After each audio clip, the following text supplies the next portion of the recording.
Okay, welcome back to video number 6 of our 7 video series, How to Help Roofing and Restoration Companies Really Scale Their Revenue. Now we're going to be talking about account-based selling and account-based marketing. This is becoming hunters rather than farmers. You want to take your destiny into your own hands, and you do that through strategic account-based marketing and account-based selling. So what is account-based marketing and account-based selling? It is first identifying exactly who your ideal client is. Going back to one of my first videos, right? What is your ICP, ideal client profile or ideal customer profile? Really detailing that out. What are the demographics, what are the psychographics, geographics, behavioral trends? You want as a clear a picture as possible about who your perfect customer is, your target audience. That's going to set the stage for everything else. 99% of the time when I talk to a small business owner, I say, tell me about your target audience. 99% of the time, it's too vague. Okay, so account-based marketing and account-based selling is really honing in on here's who we want to work with, and then let's go after those people. Let's target those people. And you can do that with tools and technology that we have today. So here are 3 quick tips on how to do that. Number 1, like I said, is identifying and writing out your ICP. This is something you should be doing every year at least. When's the last time you spoke to your customers? When's the last time you took one of your customers out to lunch? When's the last time you did a survey?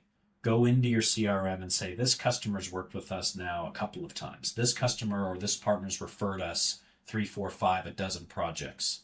Let me take them to lunch. Let me hop on a phone call and just ask them questions. Hey, why did you choose us? What did you like about working with us? What did you not like?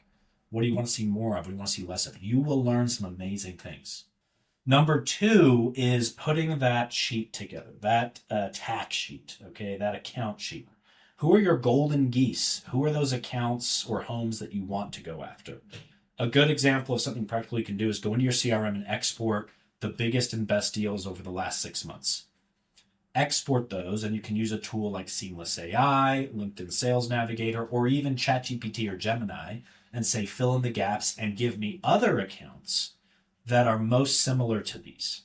Remember to use the Pareto principle. So again, 20% of your customer base is responsible for 80% of your revenue. On the flip side, 20% of your customer base is responsible for 80% of your headaches. And it's not the same 20%. So find that 20% of the biggest, best deals and projects and golden geese and partners. Export that list.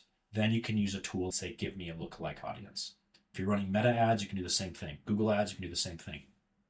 So now you know you're targeting those customers that love what you do, right?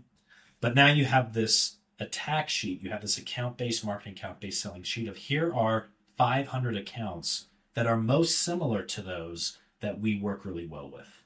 Now, if you have a sales team, you give them a game plan. Now they have something specific to go after. This is where they can use LinkedIn Sales Navigator. This is where they can pick up the phone and make calls. This is where they can connect with these people on social media, right? Instead of just random homeowners in a specific geographic area. You want to get as specific as possible, giving your sales and marketing team a real practical attack plan. Finally, tip number three is once you have those accounts that you want to target, now you can run much more targeted ad campaigns. For example, you can run retargeting or lookalike campaigns on Meta using that list. You can run geographically specific Google ads, Meta ads, YouTube ads, and hyper-target a city, a zip code, a geographic area. If you're going to a trade show or an event, you can geo-fence that building, and you can run programmatic ads, Google ads, Meta ads, etc. So they meet you before they meet you. Much more likely to convert. Now you can run marketing campaigns to those individuals, email marketing campaigns, text message campaigns, and think about how much easier it's going to be for your sales team when they're going after the same accounts that you've run ads to. So the brand awareness is there. Then they get in touch with the salesperson. You're shortening the sales cycle and you're increasing the conversion rates. So there's a lot of tactics here. I know I skimmed through a lot of these things, but the goal is simple. 99% of the time when I look at other agencies and what they're doing, their ad campaigns are way too vague. They're way too broad. They're trying to be all things to all people. That leads to low conversion rates, wasted ad spend, and your sales and your marketing is just misaligned. So again, shoot us an email, hello@biggerjoy.com. If you want some more practical specifics, we have full-blown guides and YouTube videos on each one of those tools that you can use or tactics that you can use. You can also schedule a free consultation with us. But that is the key. You've got to bring alignment to your marketing and sales. It's a win-win-win across the board, and you'll scale your revenue. Okay, good luck out there.